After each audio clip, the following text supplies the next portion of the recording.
Irmãos, eu já adiantei lá no grupo do WhatsApp. Na semana passada começamos a falar sobre o reino e o Messias, né? O reino de Cristo. E lá no livro A Vitória de Cristo, a vitória do reino de Cristo, ele tem uma parte que ele vai tratar dos salmos messiânicos. Logo em seguida, falar do reino, ele vai falar sobre os salmos messiânicos. E ele fala trechos bem simples. Eu achei por bem não utilizar só aquele material, mas parar um pouco com a igreja para analisar cada um desses salmos. O Salmo 2, o Salmo 22 e o Salmo 110. Então, o Salmo 2 nessa quinta-feira e os outros dois nas próximas quintas-feiras seguintes. Tá bom? Salmo 2 já foi alvo de uma pregação aqui na igreja já há um tempo. É um salmo riquíssimo. Boa parte dos comentaristas dizem que o Salmo 2 e o Salmo 1 formam um mesmo salmo, foi dividido depois, foi editado assim. Vocês vão ver por quê. E ele é, de fato, um salmo messiânico. Ele fala de Cristo e fala de Cristo como rei, né, que é a nossa grande meta, que é apresentar Cristo, o reinado de Cristo nos salmos. E falando com linguagem até do que o Novo Testamento vai se reportar várias vezes. Então, Salmo 2, vamos fazer toda a leitura do Salmo. Em seguida, nós vamos orar e começaremos a exposição. Verso 1. Porque se enfurecem os gentios e os povos imaginam coisas vãs?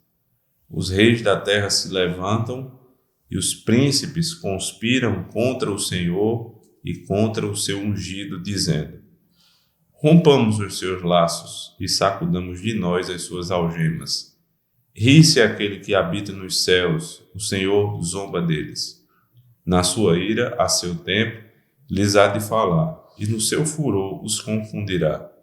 Eu, porém, constituí o meu rei sobre o meu santo monte Sião. Proclamarei o decreto do Senhor. Ele me disse: tu és meu filho, eu hoje te gerei. Pede-me, e eu te darei as nações por herança e as extremidades da terra por tua possessão. Com vara de ferro as regerás e as despedaçarás como um vaso de oleiro. Agora, pois, ó reis, sede prudentes, deixai-vos advertir, juízes da terra. Servi ao Senhor com temor e alegrai-vos nele com tremor. Beijai o filho para que não se irrite e não pereçais no caminho. Porque dentro em pouco se lhe inflamará a ira. Bem-aventurados todos os que nele se refugiam. Amém. Amém. Vamos orar.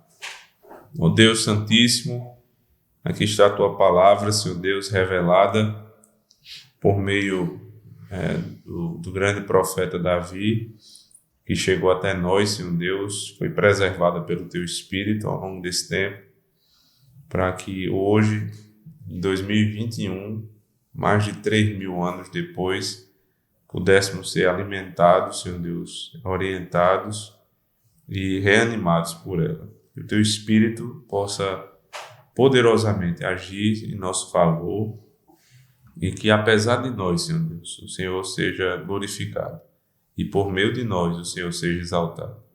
Em Cristo nós te pedimos. Amém. Amém.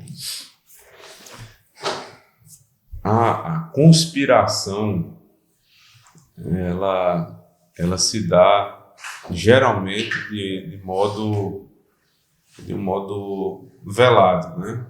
Aquele que conspira contra o seu inimigo geralmente faz isso de maneira velada. Mas nós temos assistido, irmãos, e acho que ninguém aqui está ileso, a uma comissão parlamentar de inquérito, uma CPI, onde a conspiração ela não é velada. Onde os governantes da terra, eles se juntam todos os dias para, ao vivo e a cores, né? E se cair a imagem da TV Senado, eles pedem para parar a discussão e só volta depois que a imagem volta, porque eles querem mostrar o que eles estão fazendo. E a loucura é tão grande que eles não disfarçam mais a conspiração. O negócio está feito às claras. Sempre que alguém fala a verdade, eles chamam de mentira. Né? Ontem, ou seja, antes de ontem, não sei precisar bem, mas aquela médica Nise Yamaguchi, ela foi lá, foi anteontem, né? Foi dar o depoimento dela, uma senhora educada, né? É uma profissional muito gabaritada, que passa credibilidade por falar, porque não é só a forma, é porque ela tem credibilidade de fato. E um sujeito cheio de processo, acusado até de pedofilia, o senador Omar Aziz, olha para as pessoas que estão assistindo e diz: olha, vocês que estão assistindo, eu não sou médico, mas tudo que ela disse é mentira. Não acreditem nela. Quer dizer, ninguém está buscando a verdade. Eles estão se reunindo todos os dias para fazer o mal. Né? E eles têm um alvo muito claro, eles querem derrubar o governo federal. Mas, se você perceber, a questão aqui não é defender o presidente ou não, a questão é buscar a verdade. Não se busca a verdade ali. Há uma conspiração, há um inimigo que se deseja derrubar, que o inimigo é a verdade, é acima da pessoa que eles têm ódio. Mas é tudo que se chama Deus. Tudo que se chama Deus, aquelas pessoas odeiam. Né? Um outro deputado Girão, cearense, ele tem um hábito de saudar as pessoas com paz e bem, boa noite, que é uma saudação cristã. E quando ele saudou assim o presidente da comissão, ele foi vítima de chacota. Ele disse: era a última coisa que eu esperava no Senado brasileiro, eu passar por isso aqui. Quer dizer que a palavra de Deus na boca de vocês é chacota. E é isso que a gente assiste uma conspiração, onde os senadores não estão nem aí para a verdade. O que eles querem é derrubar tudo que se chama Deus, tudo que tem ligação com os princípios de vida, de verdade, de justiça. Tudo está sendo ali, ao vivo e a cores, está sendo desfeito. Por outro lado, a gente percebe que quanto mais eles fazem isso, quanto mais a sanha vingativa deles de acabar com tudo que se chama Deus vai aumentando, mais você percebe que nas conversas entre os populares, o discurso é o contrário. Não usando uma explicação, uma forma, né, bem popular de dizer, o tiro está saindo pela culatra. Não está funcionando. Porque eles se confundem. Eles são tão loucos na impiedade, que eles acabam se confundindo. O Salmo 2, irmãos, o Salmo 2 fala exatamente sobre conspiração, sobre maquinação para fazer o mal. E isso é uma coisa satânica. Quem se junta para fazer o mal é alguém que está movido pelo sentimento satânico. Porque uma coisa é você fazer o mal, você sozinho maquinar, faz na sua mente. E isso é muito ruim, é perverso. Mas quando você começa a juntar pessoas, né, para fazer o mal, isso é muitas vezes pior. Até no direito, né, no direito comum, você tem a figura do ladrão e a figura da quadrilha. A associação para o crime. Isso tem um peso muito maior. E os cabeças desse tipo de associação, eles são mais gravemente punidos. Porque a associação para o mal é uma coisa, né, das mais perversas possíveis. E é exatamente o que o texto está falando, e especificamente aqui com a pessoa de Cristo. Primeiro eu queria defender, antes da gente entrar no detalhe do Salmo, porque esse Salmo ele forma uma unidade com o Salmo 1. Se você olhar o verso 1 do Salmo 1, alguém lê para mim, por favor. Salmo 1, verso 1. Um leu um, outro leu o próximo. Bem-aventurado o homem que não anda segundo o conselho dos ímpios, nem se detém no caminho de pecadores, nem se assenta na roda dos escarnecedores. Perfeito. Bem-aventurado o homem que... Agora, Jéssica, o último versículo do Salmo 2. Vigiai o filho para que se não irrite, e não pereçai no caminho, porque dentro em pouco se lhe clamará a ira. Bem-aventurados todos que nele se refugiam. Bem-aventurados todos que nele se refugiam. Veja, isso aqui forma claramente uma estrutura de envelope, né, que os irmãos já conhecem, já foi citado algumas vezes em sermões aqui na igreja. É um hebraísmo, onde quando eles querem demarcar uma seção ou um texto, eles começam com uma expressão e terminam com a mesma expressão. Bem-aventurado o homem que, ou seja, um homem que medita na lei de Deus, que pela pedagogia negativa do Salmo 1, verso 1, ele não anda no conselho dos ímpios, não se assenta no caminho dos pecadores, né? Ele não está na roda dos escarnecedores, ele se refugia no Senhor. É a mesma pessoa, entende? Aqui nós estamos tratando de uma pessoa. Não, o bem-aventurado é um ser pessoal, não é alguém, não é uma coisa, é um ser.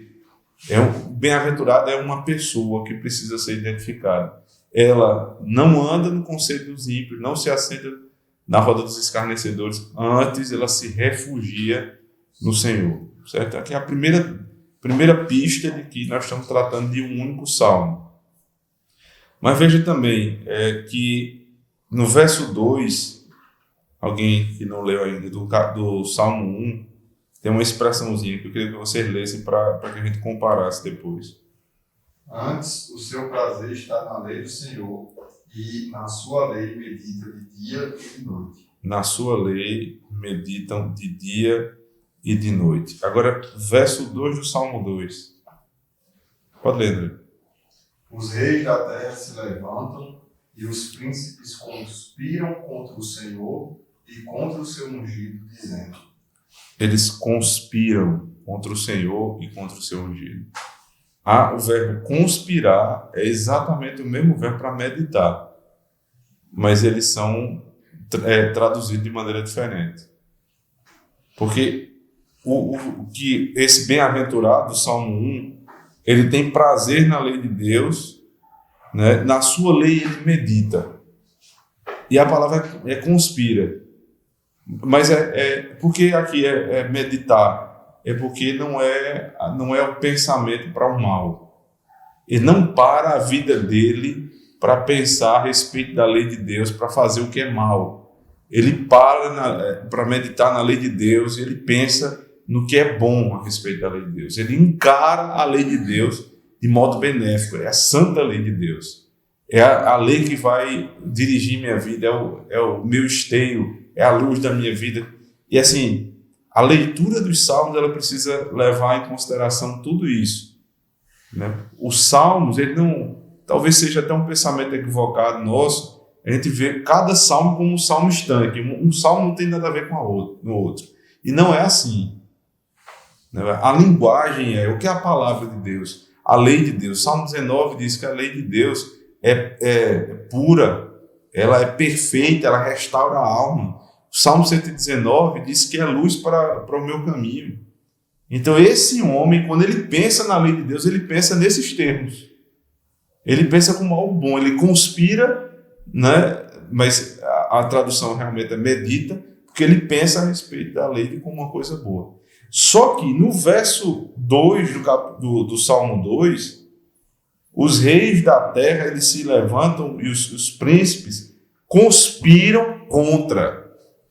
Eles param a vida deles para meditar em como fazer algo contra a lei de Deus. Isso é terrível, né? Saber que existem pessoas que eles gastam tempo da vida para conspirar contra as coisas de Deus. E eles não têm limite. Eles conseguem até, veja como isso é prático, deixar de lado velhas intrigas por conta que eles têm um inimigo em comum. Já perceberam isso? Sim. O cara não importa se o cara por exemplo, o cara é gay e ele se junta com um muçulmano. Jean Willis, ele defendia que tivesse ensino muçulmano, né, do Alcorão dentro das escolas.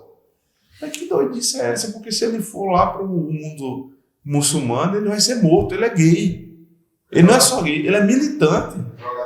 Ele seria amarrado, né, provavelmente, e jogado em cima do prédio. Como tem vídeos aí no YouTube mostrando isso aí.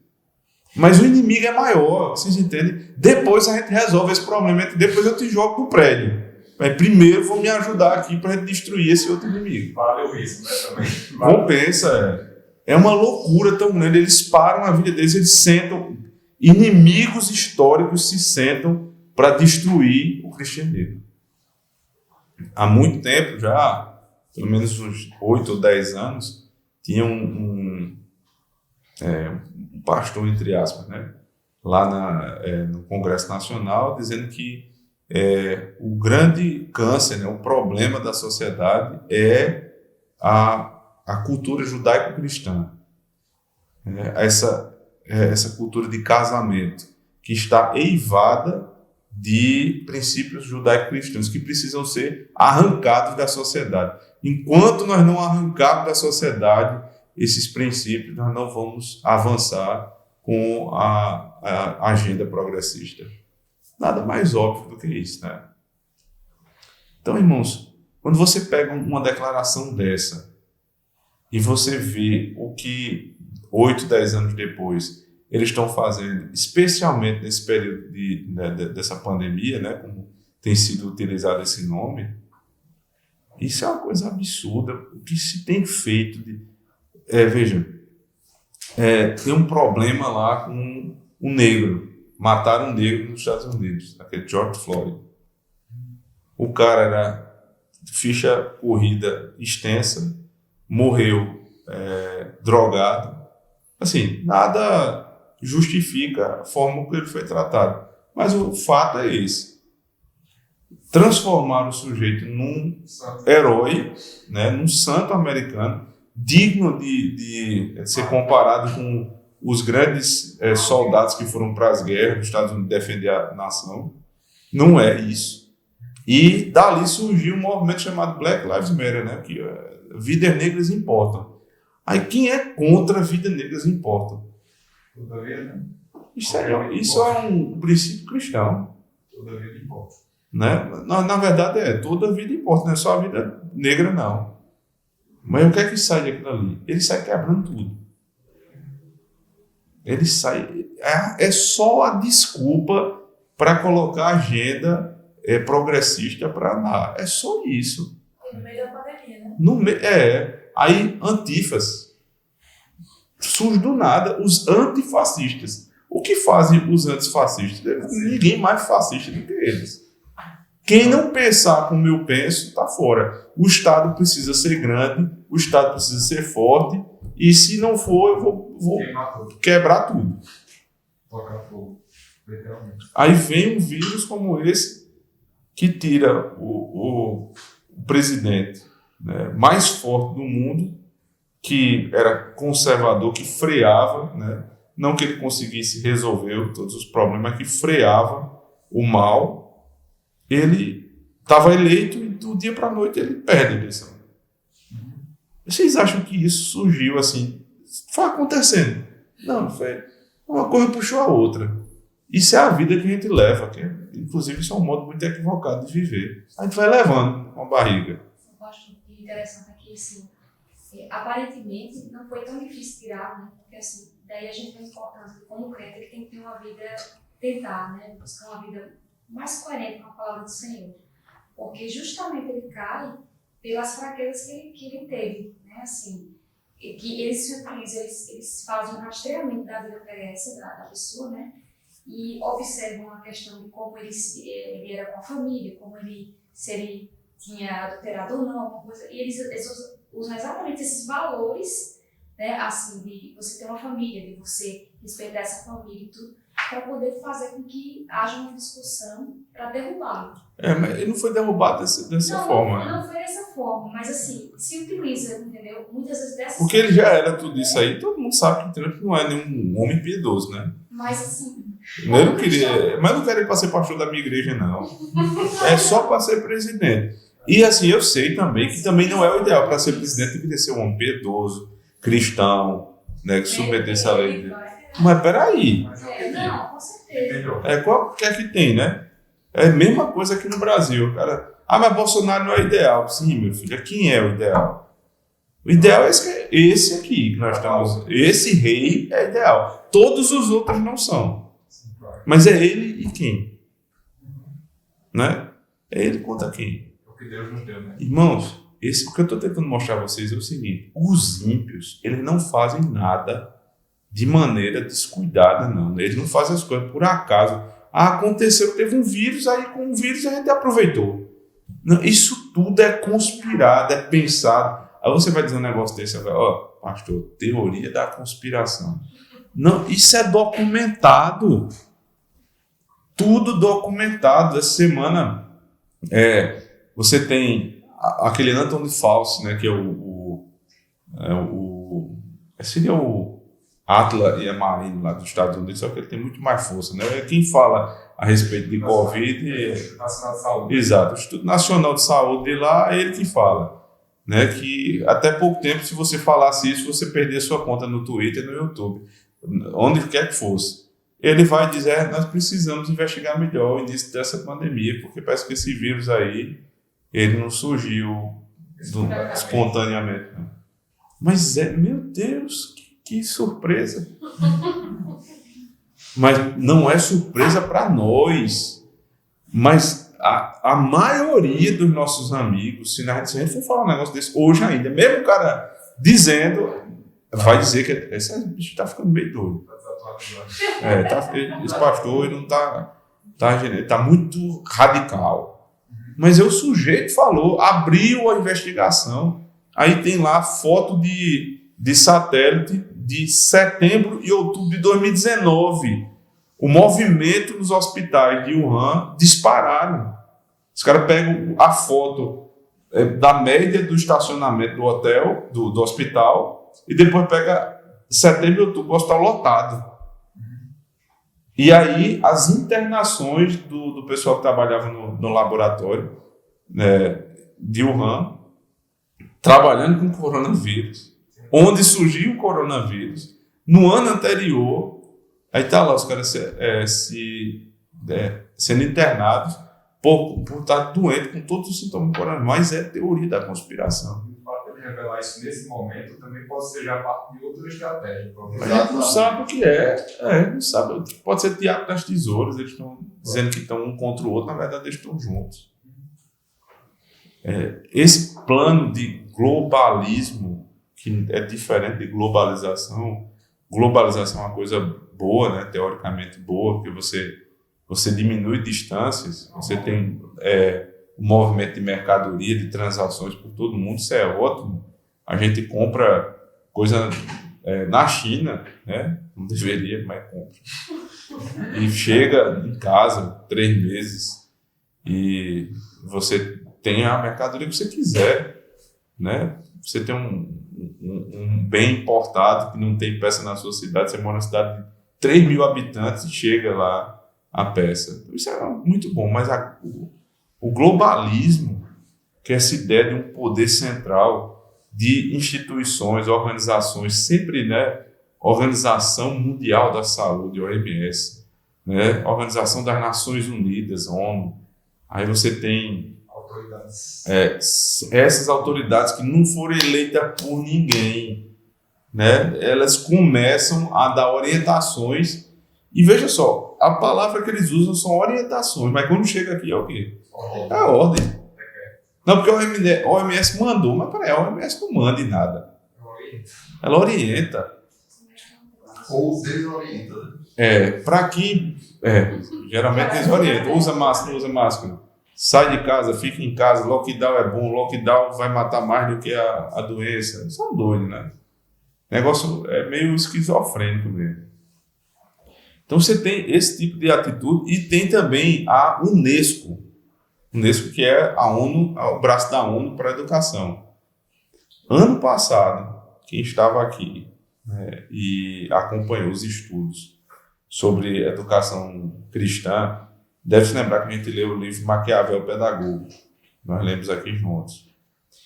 E o que nós estamos vendo hoje nas salas de aula, todo esse movimento progressista, todo esse movimento de doutrinação, ele não surgiu agora, ele surgiu lá. E vocês lembram que o Pascal, o nome do autor, não me lembro exatamente como é, Pascal alguma coisa, ele pega trechos dos documentos da ONU, da Unesco, e ele transcreve as orientações que deveriam ser colocadas em prática. O negócio é maquiavélico mesmo, é maldoso, é conspiração. Aí a Bíblia diz: os reis da terra conspiram. Há 3.000 anos conspiravam. Vocês acham que eles desaprenderam? Agora estão fazendo de maneira aleatória? Irmão, a gente não pode olhar o mundo dessa forma, né? E achar que toda a nossa preocupação na vida é pagar o boleto que chegou na nossa casa e virar o mês. Porque se a gente começar a viver assim, eu já disse isso algumas vezes aqui, isso é uma vida medíocre. Se a gente não se preocupar com o que está ao nosso redor. Qual era a preocupação da geração anterior e da nossa é pior, né? Mas provavelmente vocês foram educados assim. Os nossos pais, eles diziam assim: rapaz, eu me quebro todo, mas eu pago um colégio mais caro para o meu filho. O que é que tá ali resumido nesse tipo de fala? Eu me importo com o meu filho. Eu vou dar a melhor educação, porque se é mais caro, é bom. Quem vai dizer que não é? Mas não é assim. Os mais caros na nossa cidade são os piores. É onde você vai colocar seu filho para aprender as piores coisas. Você pode ser a pessoa mais zelosa, o pai, a mãe mais zeloso do mundo. Em casa. Lá, aí... E você deve lembrar que essas orientações da Unesco, independem de se a questão é escola pública ou privada, que a gente tem esse pensamento. Não, escola pública é ruim, né? Escola privada é muito boa. Não é assim. No Brasil, por exemplo, a gente tem uma coisa chamada BNCC, Base, né, Nacional Comum Curricular. Essa Base Nacional Comum Curricular é comum. É compulsória e é comum. Todas as escolas precisam seguir essa cartilha do Ministério da Educação. E não acho que porque Bolsonaro está lá, resolveu o problema, não. Não é assim. O negócio foi feito, eu estou dizendo a vocês, a conspiração é grande. Foi feito para entra governo e sai governo, de direita, de esquerda, de centro, o que for, vai continuar lá por muito tempo. É a velha política de Estado que pega conta do governo. Perfeito. Essa semana eu tinha repostado uma coisa do Instituto do nosso título, para um colega. Acho que foi um vídeo que eu gravei. Aí um colega jogou para mim e disse: eita, que massa! E como é que você. Aí tinha acho que na legenda, alguma coisa do tipo, falava em auxiliar o pessoal, os pais educadores, né? Como é que fica a questão do MEC com relação à educação domiciliar? Eu peguei e disse assim: rapaz, não fica. Fica lá, no mesmo ano. Onde é que fica o MEC? Fica lá em Brasília. A pessoa falando eu acho que o vídeo mesmo, acho que o consulado lá do médico fônico, alguma coisa do tipo. A pessoa falando que a educação é melhor, tudinho, mas a preocupação. E assim, é uma pessoa que eu não esperava que viesse esse tipo de discurso. Mas a preocupação do cara é se o diploma dele, do filho dele, seria aceito pelo médico. Mas a preocupação é essa mesmo. Não, mas meu filho vai ser formado como um servo de Deus, um cidadão dos céus. Mas o MEC reconhece cidadão do céu? Não.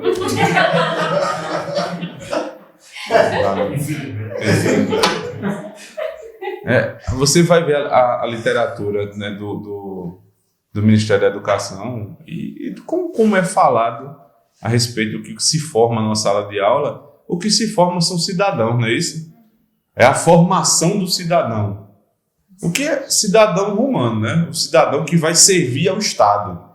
O que você coloca seu filho lá na escola, você está formando um soldadinho de chumbo para o Estado. Para que ele diga isso, sim, o Estado. É automático. Até pessoas que a gente achava que eles iriam pensar diferente, eles não pensam diferente. A primeira pergunta é, e o Estado? Porque, meu irmão, infelizmente a gente foi bitolado a pensar assim. A educação é obrigação dos pais. Se eu vou pagar alguém para dar aula para minha filha, ele vai dar aula para minha filha com o currículo que eu disser, em comum acordo com o professor. Não o Estado vai dizer. Mas o negócio foi conspirado para que a gente não só haja, mas a gente fale, né? Pense como eles querem. Então, essa é a grande questão aqui desse texto, sabe? Enquanto o servo de Deus medita e ama a lei de Deus, e esse outro que são os reis da terra, e sempre as autoridades, né? Elas estão constituídas aqui. Elas foram constituídas por Deus para amar a lei de Deus e elas se enfurecem. Aí vem um crente, meu Deus do céu, vem um crente dizer assim, e o que diz a Constituição Federal? Vocês estão fazendo contra a lei. Contra a lei de quem? Você já viu quem eram os constituintes de 1988? Agora olha a lei de Deus e veja quem fez. Aí você cega a quem você se submete. Mas é uma coisa impressionante. Os crentes sempre estão com esse pensamento. O que é que o Estado vai dizer de mim? Nós devemos, claro, nos submeter às autoridades, honrar os nossos pais, sempre que eles estiverem no Senhor. Mas entre guardar os meus filhos e me submeter ao Estado, eu tenho obrigação de guardar os meus filhos. E veja só, eles conspiram, né, contra o Senhor, no verso 2, os reis da terra se levantam e os príncipes conspiram contra o Senhor e contra o seu ungido. E no verso 1 ele diz, eles se enfurecem. Porque se enfurecem os gentios e os povos imaginam coisas vãs. Achei interessante que o comentarista disse assim, esse texto vai ser usado no Novo Testamento para falar dos judeus. Mas aqui ele cita gentios. Porque chegou uma época que o judeu ele tinha se apegado tanto às suas próprias tradições, às invencionices do judaísmo, que eles começaram a pensar como gentio. Eles, dizendo que estavam defendendo a lei de Deus, eles se enfureciam contra o próprio Deus, a ponto de matarem Cristo, que é Deus. Então, a linguagem começou com Davi a respeito dos gentios, mas no final ela foi se consumar no Novo Testamento até com os judeus. Dentro da igreja. E aí é o seguinte, né? Os verdadeiros israelitas e os falsos. Por isso, irmãos, que o fato de alguém invocar o nome de Deus, ou de uma igreja ter o nome Jesus Cristo é o Senhor na frente, hoje, como nunca, né? Mas hoje, não quer dizer absolutamente nada a priori. A gente tem que ser mais cauteloso, sabe? Eu fico triste, juntamente com meus presbíteros, quando alguém entra nesse gabinete, né, e está pedindo transferência e diz assim, eu vou para a igreja tal, uma igreja que o sujeito passa a vida inteira criticando. Aí, mas na hora que ele quer resolver um problema lá pessoal, ele vai para lá. Aí quando diz, rapaz, você aprendeu o certo, não sei o quê. Ele diz, não, mas olha, é porque lá não é crente também, não. Pelo amor de Deus, quem disse que não é? Mas veja como é que eles vivem. Veja o culto. É isso que você quer para você? Que loucura é essa, irmão? A gente muda o discurso para satisfazer as nossas loucuras. Que coisa maluca é essa? Começa a racionalizar a nossa loucura, né? Torcer a lei para encaixar na vida da gente. Daqui a pouco a gente está falando igual o ímpio. Então nós devemos ter muito cuidado, porque os judeus foram chamados de gentios por Davi, sem ter tanta consciência. Eu tenho certeza que ele não tinha essa consciência toda, mas o Espírito Santo revelou a ele que deveria chamar assim: os que se enfurecem contra Deus e contra o seu ungido são gentios, ainda que estejam na igreja. Ainda que estejam na igreja. Então, por que se enfurecem os gentios e os povos imaginam coisas vãs? Os reis da terra se levantam, os príncipes conspiram contra o Senhor e contra o seu ungido, dizendo: veja o que é que eles dizem: rompamos os seus laços e sacudamos de nós as suas algemas. O que é laço e algema aqui? Eles estão tentando Essa é a romper lei, né? a lei. A lei. No Salmo 1, verso 2: antes o seu prazer está na lei do Senhor, e na sua lei medita de dia e de noite. Ou seja, é um prazer tão grande que ele vai andando na vida e ele vai pensando nas coisas de Deus. Como a gente deve viver assim? Meditar na lei de dia e de noite não é virar monge e se isolar num determinado lugar e ficar lá meditando o tempo todo, né? Isso é mais uma loucura do catolicismo romano. Meditar, Davi era o quê? Rei. Vocês acham que um rei tinha tempo de passar dia e noite meditando? Aí o povo perece. Pensando de acordo com Mas ele ia tomar uma atitude, ele meditava na lei do Senhor. Ele vai resolver um problema, ele resolve meditando na lei do Senhor.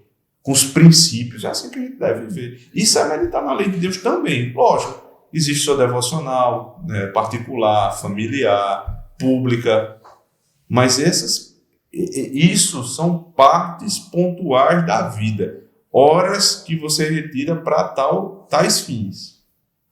E o resto do dia? Dia e noite é o dia todo. Isso aí é a vida comum. É na criação dos filhos, é no cuidado com a esposa, é na hora de trabalhar, de fazer negócio. Tudo você está meditando na lei do Senhor. E você tem prazer de fazer assim. O ímpio, não, ele se junta para pensar no que é mal, para conspirar o mal. E o pensamento é como nós vamos romper os nossos laços. Ou seja, a gente não quer essa lei. Essa lei é uma prisão. Aí você veja como é que é a linguagem bíblica a respeito do pecado. Quem é que está preso? o pecador. O pecador. O escravo é o pecador. O livre é por isso que a narrativa lá de Êxodo, ela tem essa conotação, né? Nós éramos servos. Eu sou o Senhor, vosso Deus, que vos tirei, vos libertei da terra do Egito, da casa da escravidão. Aí o que é que vem em seguida? A lei. Não vem uma permissão para você fazer o que quiser, não. Porque vocês foram libertos de Faraó, da lei de Faraó, que os aprisionava, agora vocês vão viver debaixo da minha lei, que é vida, é liberdade. É suave. Não matarás, é suave. Não adulterarás, não darás falso testemunho. Honra teu pai e tua mãe, né? Guarda o dia do Senhor. Isso é suave, isso é vida.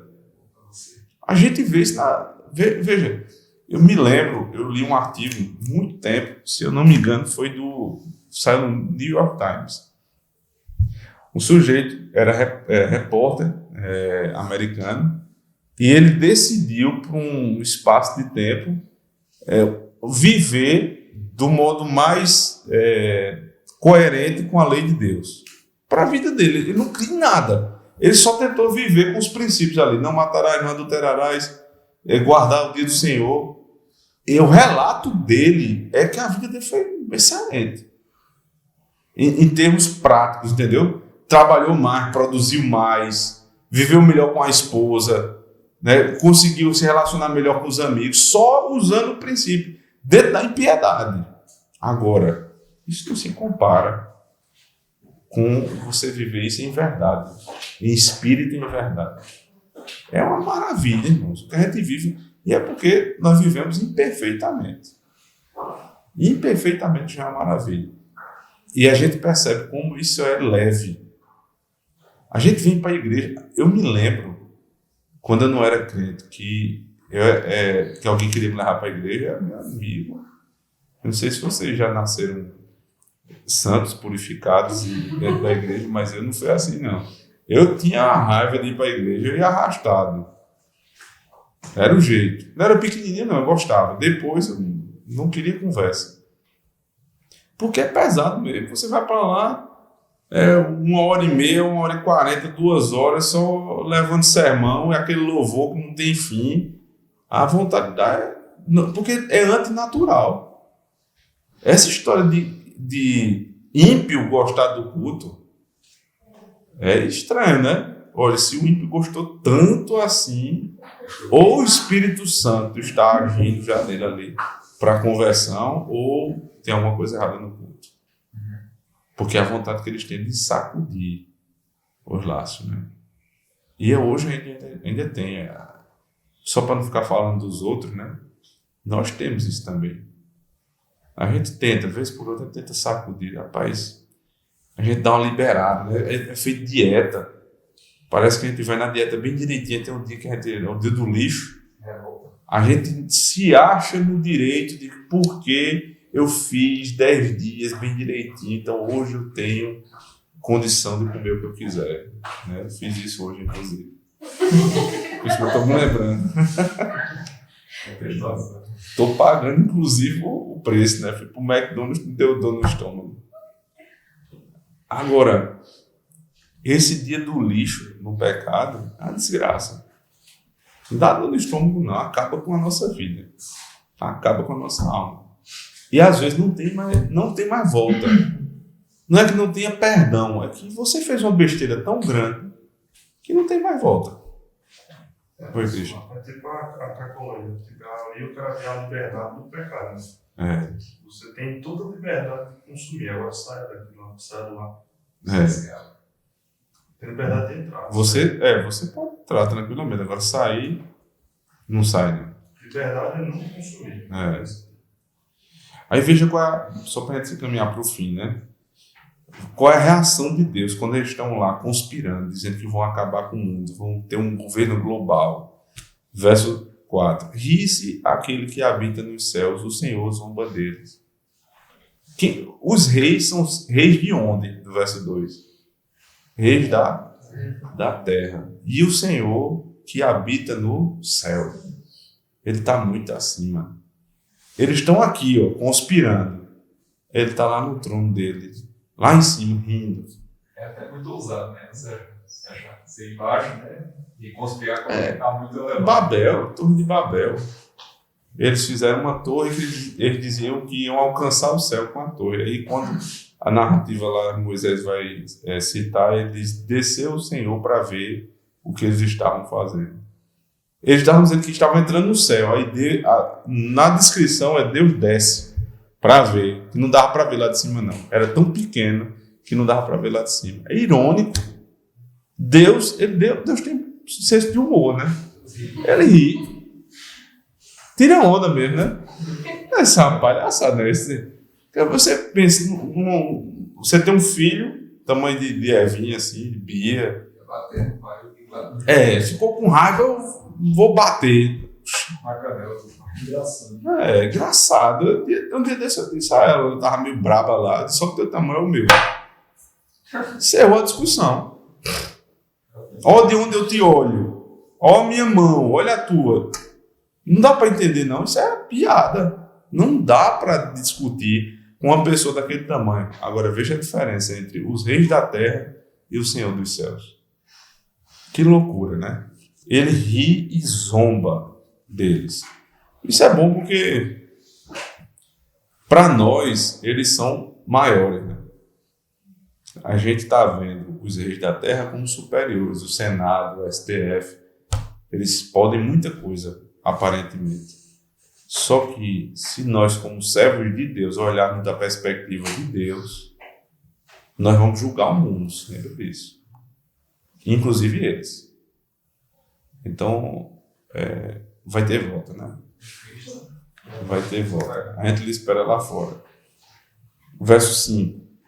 Na sua ira, a seu tempo, não é agora, mas é segundo a ira dele, segundo o tempo dele, lhes há de falar, e no seu furor os confundirá, como ele fez, mais uma vez, em Babel. Eles estavam tentando conspirar e Deus vai e separa as línguas. Eu, porém, constituí o meu rei sobre o meu santo monte Sião, proclamarei o decreto do Senhor. Ele me disse, tu és meu filho, eu hoje te gerei.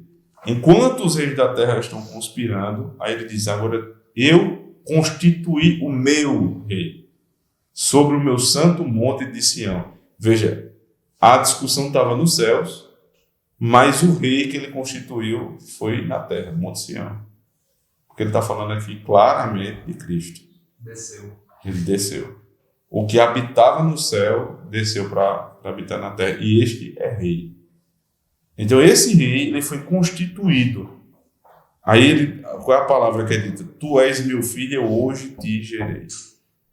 Essa é uma expressão que dá muito pano para a manga, né? Hoje eu te gerei. Então Cristo não é eterno, ele foi gerado nesse momento aqui, que ele foi constituído rei. Aí começa a discussão sem fim.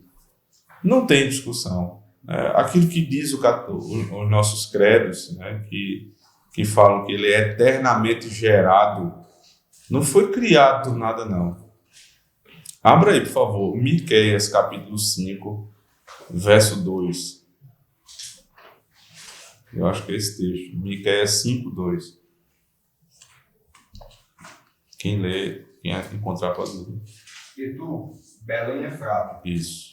posto que pequena entre milhares de Judá, de ti sairá o que governará em Israel. Licença, Belém é Efrata, né? A terra do Cristo. Continua. Posto que certo. De ti sairá o que governará Israel, e cujas saídas são desde os tempos antigos, desde os dias da eternidade. As saídas são desde o dia O que vai nascer ali, ele precede, é de onde? Qual é a origem dele? É a eternidade. Então ele é eternamente gerado. E por que gerado? Porque ele procede do Pai. Ele é geração do Pai. Para que tenha essa figura de filiação. Mas quando se deu essa geração? Na eternidade. Ontem, hoje e sempre. Né? Você fala hoje. Por isso que ele fala hoje. Porque se ele dissesse ontem, aí dava a ideia de que foi passado. Se ele dissesse amanhã era futuro. Quando ele diz hoje, é porque sempre para Deus é hoje. Isso é sinônimo de eternidade. Ninguém vive no agora. A gente não vive no agora. Porque quando eu disse agora, já não é mais agora. É outro tempo, outro tempo, outro tempo. Deus, ele vive no hoje. Está fora disso aqui. Agora, outro texto. Romanos 1, verso 4. O que é esse gerei?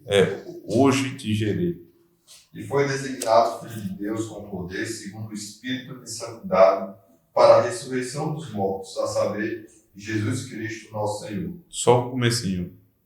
E foi designado Filho de Deus com poder. Com poder. Segundo o Espírito de Santidade. O que é que aconteceu? Porque há uma defesa de alguns comentaristas dizendo que isso se deu na ressurreição. Porque ele assume, né, nos evangelhos, ele senta no trono e ele agora vai governar, ele agora é rei, constitui rei, perfeito, mas agora é essa expressão, com poder, né, em poder. Não que ele não tivesse poder, mas é porque, voltando lá para o Salmo, no verso 8, diz assim, pede-me e eu te darei as nações por herança, e as extremidades da terra por tua possessão. Quando ele termina a obra, então ele é gerado com poder. Ele assume o o poder sobre todas as nações. Por isso que em Mateus 28, ele diz: toda a autoridade me foi dada nos céus e na terra. A consumação do Salmo 2. Por isso, o que é que ele diz em seguida? Ide, pregai o evangelho, né, a todas as nações. Ou seja, agora vocês podem ir. Por que não podiam antes? Porque faltava ele ser gerado com poder. Assumir o trono. O reino se estabelece ali. Quando ele está reinando, aí ele diz: agora vocês vão parar de pregar somente aos gentios e agora vocês podem ir para todos os cantos do mundo. Aí vem o livro de Atos dos Apóstolos, que eles saem Jerusalém, Judéia, Samaria e até os confins da terra. Com o poder de quem? Do Espírito que foi dado por Deus em Cristo e desceu em Atos 2. Porque o governador, o rei do mundo, assumiu o seu reinado com poder. Isso, irmãos, essa é a mola mestra das missões. A gente só pode pregar o evangelho, só pode evangelizar por conta dessa verdade. Tu és meu filho, eu hoje te gerei. Ele é eternamente gerado, mas ele é gerado com poder. Ele assume o poder ali. Então eu posso pregar o evangelho e ter certeza que os eleitos de Deus em todas as nações do mundo vão ser alcançados. Precisa ter medo de pregar o evangelho. Se mas não aceitou, problema dele. Porque o poder do rei não é só para salvar. O poder do rei, inclusive, para condenar. Todas as nações foram dadas a ele. Né? Enquanto eles estão conspirando, nós temos a certeza: o reino de Deus está avançando e vai pegar um por um. Agora o final do Salmo, voltando lá para o Salmo 2. Com vara, verso 9, com vara de ferro as regerás e as despedaçarás com um vaso de oleiro. Agora, pois, ó rei, sede prudentes, deixai-vos advertir, juízes da terra, servi ao Senhor com temor e alegrai-vos nele com tremor. Beijai o filho para que não se irrite e não pereçais no caminho. Com vara de ferro e com as regerais. Isso aqui é o cetro. Ele está dizendo: o cetro desses reis é um graveto. Agora, o cetro do rei, esse é forte, é de ferro. Ele vai regir, ele governa o mundo. Não é Satanás que está governando o mundo. Quando a gente olhar para uma CPI como essa, quando você olhar para a China avançando, tentando tomar o mundo, não tomará. Existe um pensamento derrotista dentro da igreja, que eu vou ser redundante, mas que precisa ser derrotado, ser destruído. Esse derrotismo é terrível. A gente fica tudo morrendo de medo da China, disso, daquilo. É claro, a gente tem que temer um certo sentido, mas tem que colocar a China no lugar dela e todos os seus inimigos. Eles não têm poder para isso. Eles só vão até onde Cristo deixar, porque o rei é ele. Só existe um governo central no mundo, é Cristo. É o que o texto está dizendo. Aí vem a advertência. Verso 10. Agora, pois, ó rei, sede prudentes, deixai-vos advertir, juízes da terra, servir ao Senhor com temor. Essa era a obrigação do Estado. Era servir a Deus, não mandar fechar a igreja. E não venham, pelo amor de Deus, nunca deixe alguém ele levar para aquele caminho e dizer que eles estão querendo o nosso bem, porque isso é a maior mentira do mundo. Primeiro, pelas incoerências de deixar transporte público do jeito que está e fechar a igreja. Isso é um teatro, um grande teatro. E segundo, talvez seja até primeiro em ordem de importância, é quem são eles. Eu fui num almoço um dia desse com um sujeito aqui, o cara disse: não, mas o governador, eu não acho que o governador está fazendo isso por maldade, não. Então, peraí, vamos parar um pouquinho aqui para... Quem é o governador, né? Porque fica aquela figura sem pessoalidade, fica uma coisa impessoal. O governador José, o nome dele? João Azevedo. Quem era João Azevedo no governo anterior? Ele foi o sujeito que foi acusado de receber R$120 mil por mês, de desviar dinheiro da saúde, de estar mancomunado com aquele problema que teve lá no Hospital de Trauma de João Pessoa, junto com a Cruz Vermelha. Certo? Que é socialista. Essa é a pessoa que está preocupada com a minha saúde? Pelo amor de Deus. Pelo amor de Deus, deixe de ser inocente, rapaz. Isso é uma inocência pecaminosa. Como é que eu vou confiar a minha saúde em um sujeito como esse? De jeito nenhum. Eu tenho que pensar. Eu sou obrigado a sempre ter os 2 pés atrás com uma pessoa dessa. Aí ele quer o bem da igreja. Esse povo odeia a igreja, rapaz. Eles odeiam tudo que a gente fala aqui. Se ele pudesse, na verdade, ele mandava fechar, era sempre. Não era no 2 domingos, não. Aí veio o pastor lá. Ô, seu governador, o senhor pode deixar eu abrir a igreja?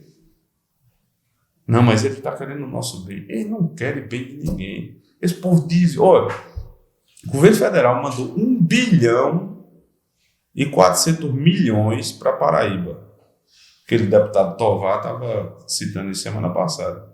Foi gasto menos de 500 milhões até agora. Aí o cara vai para a televisão e diz, rapaz, tem que fechar porque não tem leito. E você está fazendo o que com o dinheiro, meu amigo?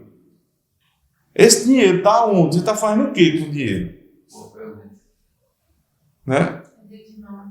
E aí a igreja tem a obrigação de, no domingo, pelo menos advertir, reis, sede prudentes. Advertir esse povo. Se eles não ouvirem, problema. O trabalho da igreja tem que ser esse. Beijai o filho, ou seja, honrem. Aqui a figura do beijo é a honra. Beijai o filho para que não se irrite e não pereçais no caminho. O final é... Porque dentro em pouco se lhe inflamará a ira. Ou seja, vocês não pensem que vai ser por muito tempo o que vocês estão fazendo, não. Isso tem um tempo definido. Quando a ira de Deus... E aí você se lembra lá da taça do Salmo 23. Do cálice transborda, que a maioria das pregações diz ali que é a alegria, né? O cálice da alegria do Senhor. Ele está diante dos inimigos, não é o cálice da alegria, é o cálice da ira. Quando transbordar, meu filho, saia da frente, porque ele se irritou.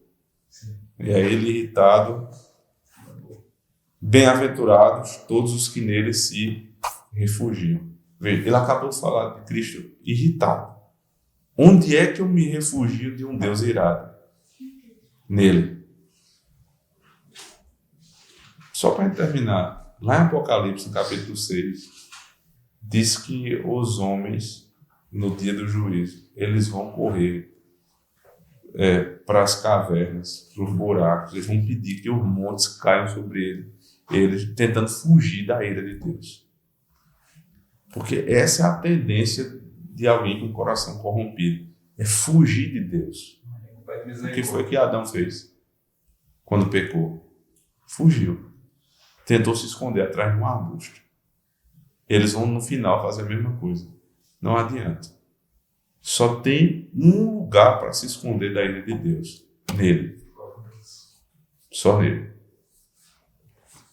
Irmãos, nós em primeiro lugar, devemos tomar esse texto, totalmente messiânico, e lembrar que o reinado de Cristo precisa ser primeiro em nós. Ele ensina. Quando vocês orem assim: Pai nosso que está no céu, santificado seja o vosso nome, venha a nós o vosso reino. Venha a nós, primeiro a mim, o teu reino. Reine o Senhor em mim. E aí cada um de nós precisa saber as áreas que Deus não reina ainda. E pedir que o Senhor reine em mim. E aí depois buscar que Ele reine na minha casa, reine na minha igreja, reine no meu trabalho. Porque aí Ele está avançando o reino sobre o mundo. E por outro lado, não se desesperar. Porque parece que o mundo está de cabeça para baixo, e está. Mas não está desgovernado. Não tem nada desgovernado. O Senhor continua lá no alto e sublime trono, governando todas as coisas com o seu cetro. E ele vai julgar os ímpios.